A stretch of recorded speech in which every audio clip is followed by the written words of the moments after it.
고등학교 때가 제일 재밌었고 인생에서 그때 친구들 지금도 만나고 있고 한 30년 넘게 못 만났다가 한 3년 전쯤에 우연히 지하철에서 만났는데 그 친구들은 벌써 이렇게 만나고 있더라고요. 졸업한 이후로도. 근데 그 중에 하나가 이제 제가 고등학교 때 굉장히 친하게 지내는 친구가 있었어요. 그래서 그 친구들 만나서 이렇게 뭐 1년에 봄, 여름, 가을, 겨울로 이렇게 어디 여행 가고 그러거든요. 하여튼 굉장히 재밌어. 그리고 학교가 이렇게 쪼이거나 그러지 않았거든. 공부로 쪼이거나 그런 게 아니라 학교 끝나고 나면 이제 자율학습이라고 진짜 자율학습이었어요 우리 때는. 그래서 이제 운동장 가서 뭐 농구도 하고 축구도 하고 나가서 라면도 먹고 들어와서 공부 조금 하다가 그래서 저는 그때는 집에 가기가 싫더라고.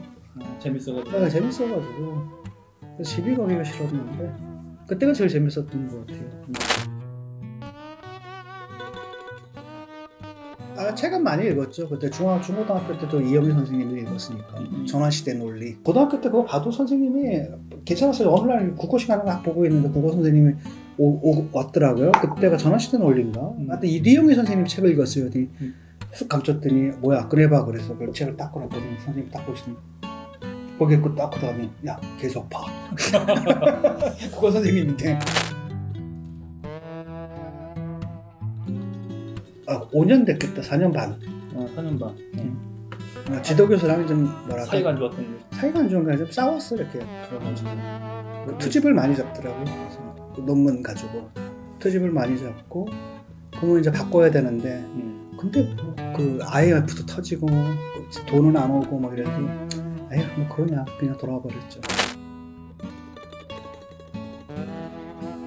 일종의 놀이 같은 거 아닌가요? 놀이가 언어 놀이고 저는 물리적 폭력을 갖다가 약간 언어로 풍자? 풍자로 바꿔놓으니까 문명적이라고 보고요. 근데 이제 풍자에도 원리가 있죠. 자기보다 약한 사람, 사회적 약자들, 그 다음에 사회적 보수자들 이런 사람들에 대해서는 하면 안 된다는 기본적 윤리가 있잖아요. 풍자라는 건 항상 힘이 센 사람들, 이런 사람들 겨냥한 거다라는 그게 있고 이제 보통 사람들은 이제 그런 윤리를 안 보고 그냥 말싸움 것만 보잖아요. 그렇죠. 근데 그건 아닌 것 같거든요. 그러니까 사람이 농담을 할 때와 해서는 안 될 때가 구별이 되잖아요. 근데 그거와 마찬가지로 풍자를 해야 할 대상과 해서는 절대 안 되는 대상이 있다. 그런 기본적 윤리가 있어야 되는데 그 최고의 강호가 많이 더러워졌어요. 혼탁해졌어요. 인터넷 초반에는 2000년대 초반에도 이런 제가 계속 지켜졌는데 요즘은 그냥 거의 사람들이 상대를 죽이기 위해서 수단과 방법을 가리지 않는 교수의 임무는 애들한테 내 생각을 강요하는 게 아니고 주입하는 게 아니거든요. 지금 수업할 때도 보수적인 애는 뭐 훌륭한 보수가 되어야 돼. 너는 훌륭한 진보가 되어야 돼. 그리고 너희들은 우리처럼 사는 게 아니라 제대로 논리 갖고 싸워야 돼. 이렇게 하는 게 제 임무라고 생각을 하거든요. 그러니까 우리 사회가 가야 될 과제가들이 있잖아요. 그러니까 우리 사회가 조금 더 사회주의적이었으면 좋겠고 조금 더 친환경적, 생태주의적이었으면 좋겠고 좀 더 자율주의였으면 좋겠다. 이런 느낌이고 그러니까 우리 같은 경우는 집단주의이기 때문에 그러니까 자율주의 이런 것이 없잖아요. 근데 그게 좀 필요하거든요. 특히 젊은 세대들 같은 경우는. 근데 이걸 잘못하게 되면 어떻게 되냐면 애들이 이제 극우로 된단 말이에요. 극우 선동에 빠지게 되면서 뭐 안티 페미니즘이라든지 아니면 안티 예컨대 이주민이라든지 안티 외국인이라든지 이렇게 되거든요.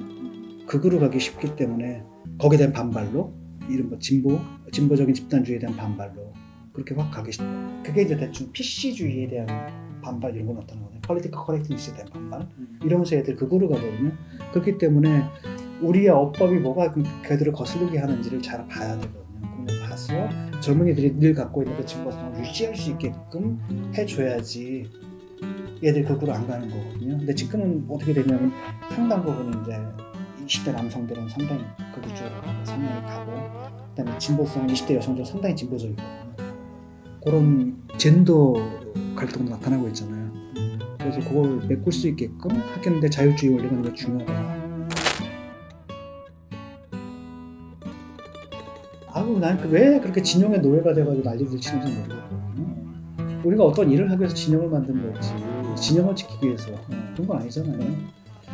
그 정치인들의 그 수단이 되지 말았으면 좋겠다. 우리 대중도 스스로가 뭐 슈퍼챗 보내가 이런 거거든요. 그러니까 이런 거 예컨대 내가 뭐 보수층이 많이 보는 유튜브라고 한다면 거기서 윤석열을 갖다 비판하면은 조회수가 안 나와요. 근데 만약에 문재인 대통령 전 대통령을 비판하거나 이재명 대표를 비판하면 조회수가 막 40만 50만이 나머리거든요. 그럼 그 따라가게 돼 있어 사람들은 그렇게.